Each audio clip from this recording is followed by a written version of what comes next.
Hi everyone. इस video में हम डिस्कस करेंगे नेफ्रोटिक सिंड्रोम।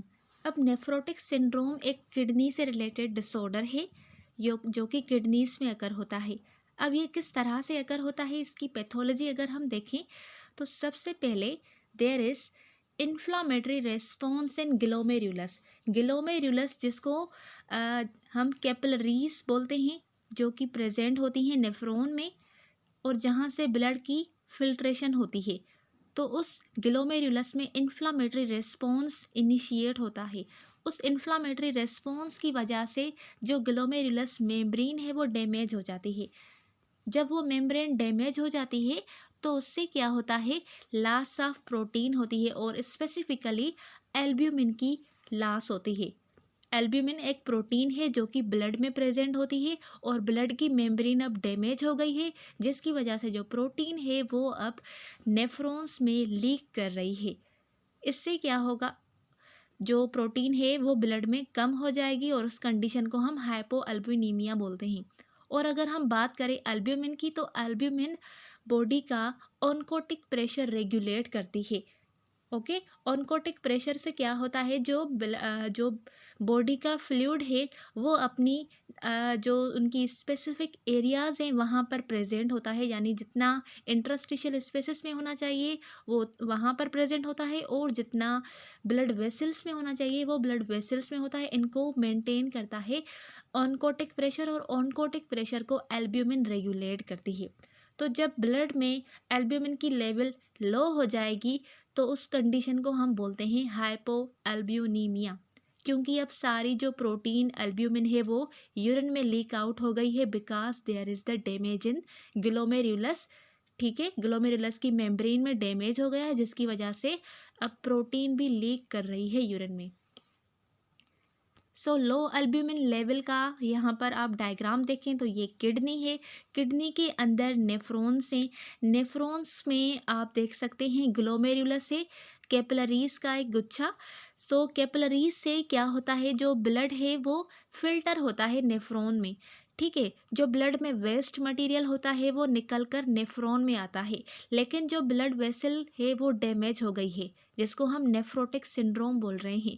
तो ये मेम्ब्रेन डैमेज हो गई है, इसकी वजह से जो प्रोटीन है वो लीक कर रही है, किसमें, नेफ्रॉन में।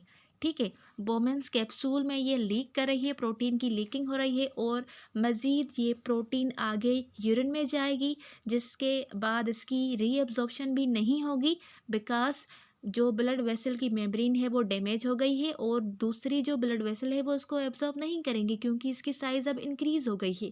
ठीक है, तो प्रोटीन कहाँ जाएगी, फर्दर यूरिन में जाएगी और इस तरह से जो हम यूरिन टेस्ट करवाते हैं तो उस यूरिन में हमें प्रोटीन की लेवल हाई मिलती है, जिसको हम बोलते हैं नेफ्रोटिक सिंड्रोम। ओके, उसके बाद हम मज़ीद इसका प्रोसेस देखते हैं। तो हाइपोअल्बुमिनिया के बाद क्या होता है, जब ब्लड में एल्ब्यूमिन की लेवल कम हो जाती है तो वो फर्दर कौन सी कंडीशन काज करती है। तो सबसे पहले जो कंडीशन ये काज करती है वो देखें तो हाइपोएल्ब्यूनीमिया काज करती है सिंथेसिस ऑफ कोलेस्ट्रॉल और ट्राइग्लाइसराइड। जैसे जैसे बॉडी में एल्ब्यूमिन की लेवल कम होती जाती है वैसे वैसे वो इनिशिएट करती है synthesis of cholesterol and triglyceride. अब जैसे जैसे इंक्रीज हो जाएगी सिंथेसिस कोलेस्ट्रॉल की, तो इसकी वजह से कंडीशन अगर होती है जिसको हम बोलते हैं हाइपरलिपिडेमिया, यानी ब्लड में लिपिड की लेवल हाई हो जाती है। तो पहले तो ये कंडीशन अगर होगी नेफ्रोटिक सिंड्रोम में। दूसरा क्या है, हाइपोअल्ब्यूमिनिया। हमने ये भी डिस्कस किया कि जो एल्ब्यूमिन है वो ऑनकोटिक प्रेशर को मेंटेन करती है, लेकिन अब एल्ब्यूमिन की लेवल लो हो गई है।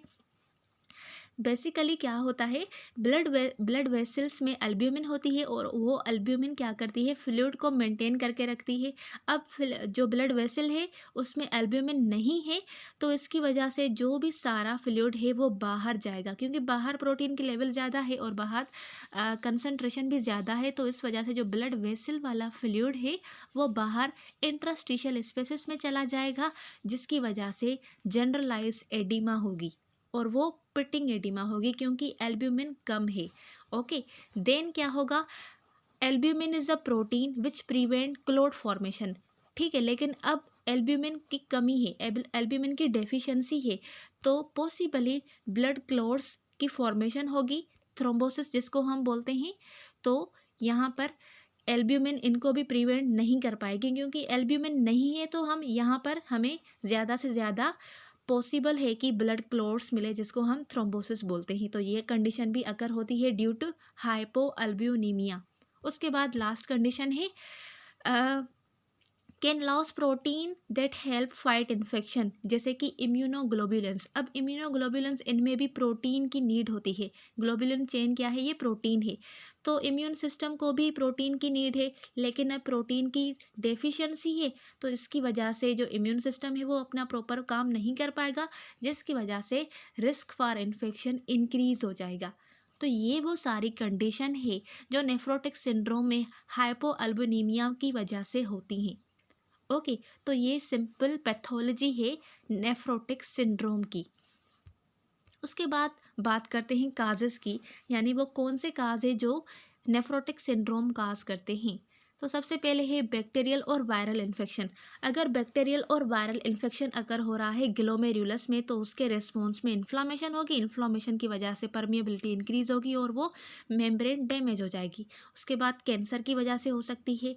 जेनेटिक प्रीडिस्पोजिशन, यानी जेनेटिक्स में किसी को है तो उसकी वजह से ऑटो इम्यून डिस्ट्रक्शन हो सकती है।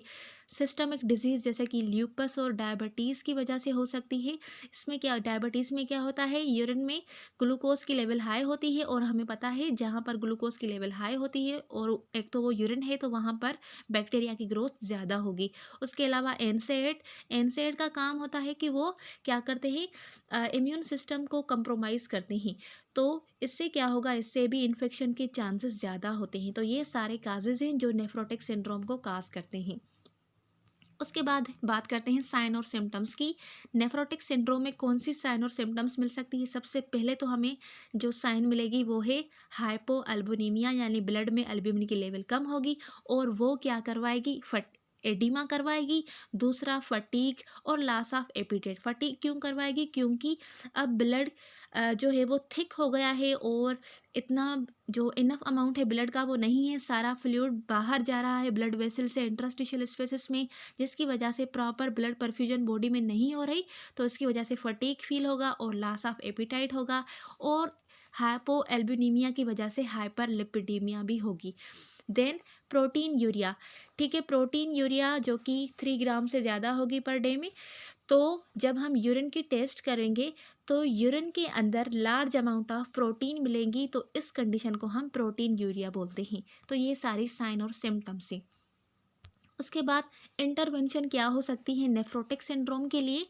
सबसे पहले तो आपने उनके फ्लूइड स्टेटस को मॉनिटर करना है, क्योंकि जो इसकी साइन है एडिमा, उसको हमने ट्रीट करना है। तो इसके लिए हमें मॉनिटर करना है फ्लूइड स्टेटस, जिसमें हम डेली वेट करेंगे, और उसके अलावा उस पेशेंट का इनपुट और आउटपुट मेजर करेंगे। देन आल्सो स्वेलिंग और एब्डोमिनल ग्रोथ को हम मॉनिटर करेंगे कि आइदर इसमें चेंजेस आई है, डिक्रीज हुई है एब्डोमिनल ग्रोथ, या फिर स्वेलिंग या नहीं। डाइट मॉडिफिकेशन में हम इनकी कोलेस्ट्रॉल की लेवल को डिक्रीज़ करेंगे और सैचुरेटेड फैट्स को। उसके अलावा सोडियम को हम डिक्रीज़ करेंगे, क्योंकि यहाँ पर ऑलरेडी क्या है, जो फ्लूइड है वो ब्लड वेसल से बाहर जा रहा है, तो सोडियम की लेवल भी ज़्यादा है, तो इसकी वजह से हम सोडियम इनको कम देंगे, और उसके अलावा हम इनको मॉडरेट प्रोटीन इनटेक भी करवाएंगे, क्योंकि प्रोटीन की इनमें कमी है।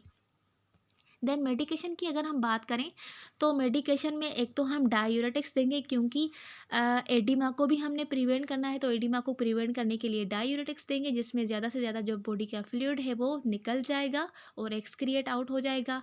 उसके अलावा स्टेटिन देंगे। स्टेटिन का काम होता है कि वो लिपिड को डिक्रीज़ करते, इनको हम लिपिड लोअरिंग ड्रग्स भी बोलते हैं। देन इन्फ्लामेशन को कम करने के लिए हम प्रेडनिसोन देंगे। उसके अलावा कैंसर अगर है तो उसके लिए हम एंटी नियोप्लास्टिक थेरेपी या फिर एंटी नियोप्लास्टिक एजेंट्स देंगे, और इम्यूनोसप्रेसेंट्स अगर कोई ऑटो इम्यून डिस्ट्रक्शन है या फिर इन्फ्लामेशन वगैरह हुई है, तो उसको सप्रेस करने के लिए हम इम्यूनो सप्रेसेंट देंगे। देन हम मॉनिटर करेंगे साइन ऑफ इन्फेक्शन और ब्लड क्लॉट, क्योंकि इम्यूनो कंप्रोमाइज़ होने की वजह से इन्फेक्शन के चांसेस ज़्यादा हैं और उसके अलावा एल्ब्यूमिन की कमी होने की वजह से ब्लड क्लॉट्स ज़्यादा फॉर्म होते हैं, तो इनको हमने मॉनिटर करना है। तो ये थी सिंपली इसकी ट्रीटमेंट। आई होप कि आपको आज का वीडियो क्लियर हो गया होगा। मिलते हैं अगले वीडियो में, तब तक के लिए अल्लाह हाफिज़।